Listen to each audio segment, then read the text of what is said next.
Ladies and gentlemen, welcome back. Thank you.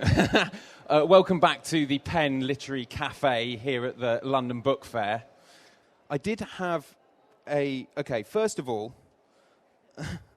as I said at the start, Lisa's not Cory Doctorow, the Canadian digital activist and science fiction writer, was meant to be here today. I was really looking forward to the interview. I'd read all his stuff online because he puts PDFs of his stuff free online. I was going to challenge him on his business model. We were going to get lots of publishers in who were going to ask him some really difficult questions. It was going to be a robust podcast, and he's still in America. I thought I'd write a sort of creative response to this, which, it's self-explanatory, I think. I say I've written a creative response. It's more of a remix. I've ripped off some poets I admire. On a northern island, rising up twixt ice and fire, the mountain Eyjafjallajökull stirs, lets out an angry cry, and spits her toxic plumes into the sky. This foul and noxious mood is observed at more southern latitudes. The humans heed her anguished roar and keep their jet planes on the floor. Because the volcanic horn has sounded, 1 million people now are grounded. Disneyland is cancelled, 1,000 fathers say, at the end of another day, fraught airside at London Luton Airport. And so the kids miss out while wedding plans go up the spout. And here in London, bookshelves stand forlorn and wait for their owners stranded at some God-forsaken departure gate. So all of this is just to say that Cory Doctorow is away in LA, in the USA. He won't be speaking to us today.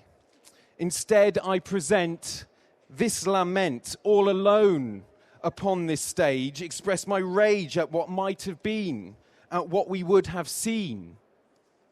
He would have talked about tech and science fiction, of blogs and his interdiction that the greatest enemy of the writer is obscurity. He would have told me how he can make money giving away his books for free. He would probably have ranted quite a bit on why Apple's iPad is shit.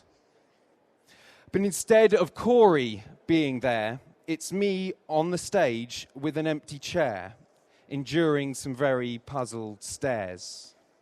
The empty chair.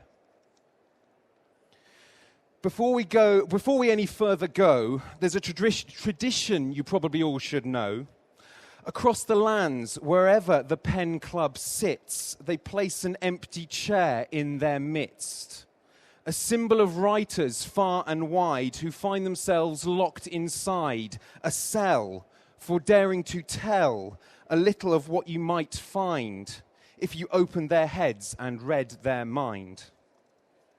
Think of Zargana, a Burmese clown who went down for 45 years just for showing the tears and voicing the fears of those who lost their home due to a cyclone.